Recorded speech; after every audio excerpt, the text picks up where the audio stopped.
اگلا سوال، یہ جو سوال ہے یہ ہمارے ایک بزرگ عالم دین ہیں ماشاء اللہ، ایک بہت بڑی تنظیم کے ذمہ دار بھی ہے وہ اپنے شہر کے اندر، اپنے علاقے کے اندر، لیکن میرے سے ایک دلی محبت ہے، لگاؤ ہے، تو جو لوگ ان سے سوالات وغیرہ کچھ بھی پوچھتے ہیں وہ فوراً میری طرف اس کو فارورڈ کر دیتے۔ تو ابھی میں شہر میں اٹھا تو دیکھا ان کا ایک سوال پینڈنگ تھا، عید کی نماز کے بعد مصافحہ اور معانقہ کرنا یہ شرعاً کیسا ہے؟ اس کا جو جواب ہے میرے محترم دوستو، مفتی رفعت صاحب قاسمی کی کتاب کے اندر مجھے ملا، انہوں نے بڑے ڈیٹیل کے اندر تفصیل کے ساتھ میں اس کا جواب یہ لکھا ہے کہ احادیث میں یہ کہیں پر بھی ثابت نہیں ہے اللہ کے نبی صلی اللہ علیہ وسلم نے عیدین کی نماز کے فوراً بعد میں مصافحہ یا معانقہ کیا ہے، لیکن عید کے دن ہی اگر مسلمان ایک دوسرے سے مل رہے ہیں تو پھر وہ مصافحہ اور معانقہ کرتے ہیں، اس کا کرنا درست ہے۔ آگے یہ بھی لکھا ہے کہ اگر بولنے سے کسی کے سمجھ میں آ جاوے تو ٹھیک ہے، ورنہ نہی عن المنکر میں شدت پسندی کی بالکل ضرورت اور حاجت نہیں ہے۔ یہ جو مسئلہ ہے میرے محترم دوستو، تھوڑا سا ہم اور دل کو بڑا کر کے دیکھیں گے تو عید کے دن دف بجانا اور کرتب دکھانا اور تلوار بازی اور انصار مدینہ کے لڑکیوں کا اشعار گانا، یہ سب احادیث کی کتابوں سے ثابت ہے۔ تو جب یہ ساری جو چیزیں ہیں عید کی خوشی میں اس زمانے کے اندر بھی لوگ اس کے اوپر عمل کرتے تھے، تو پھر میں یہ سمجھتا ہوں کہ صرف مصافحہ یا معانقہ کرنے کو اتنا بڑا ایشو بنانا یہ بالکل مناسب نہیں ہے۔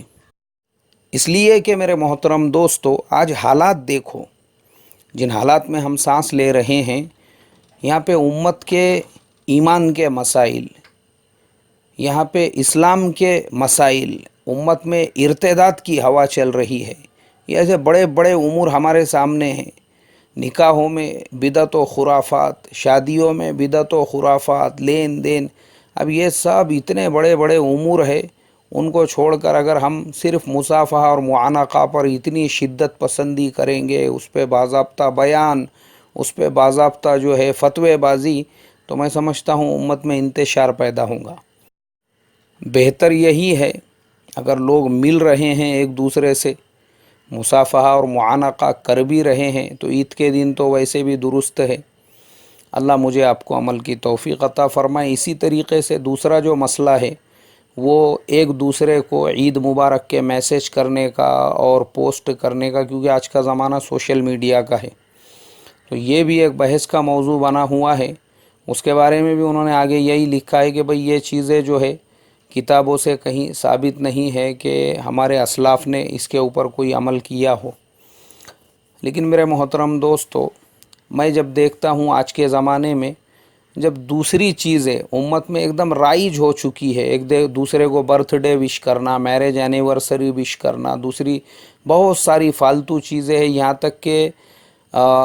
دوسرے مذہب والوں کے بھی جو مذہبی امور ہوتے ہیں، امت اس کو بھی ایک دوسرے کو جو ہے وش کرتی ہے۔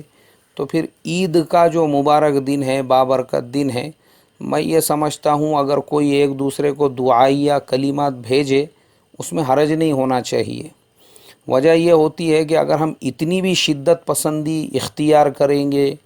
اور امت کے اوپر لگام کسیں گے، نہیں یہ بھی مت کرو، وہ بھی مت کرو، تو کیا ہوگا؟ پھر امت بولیں گی ٹھیک ہے بابا، ٹھیک ہے، اس کو رکھ دیتے ہم بازو کو، اور پھر وہ جو دوسروں کے مذہبی تہوار ہوتے ہیں اس کو بڑھ چڑھ کر امت ایک دوسرے کو وش کریں گی، ایک دوسرے کو میسیج کریں گی۔ تو اس کے لیے میں یہ سمجھتا ہوں کہ جس میسیج کے اندر شرکیہ کلمات نہ ہوں، حرام کے ارتکاب کے کلمات نہ ہوں، دعائیہ کلمات ہو، بالکل آپ ایک دوسرے کو بھیج سکتے ہیں، ایک دوسرے کو مبارکباد دے سکتے ہیں۔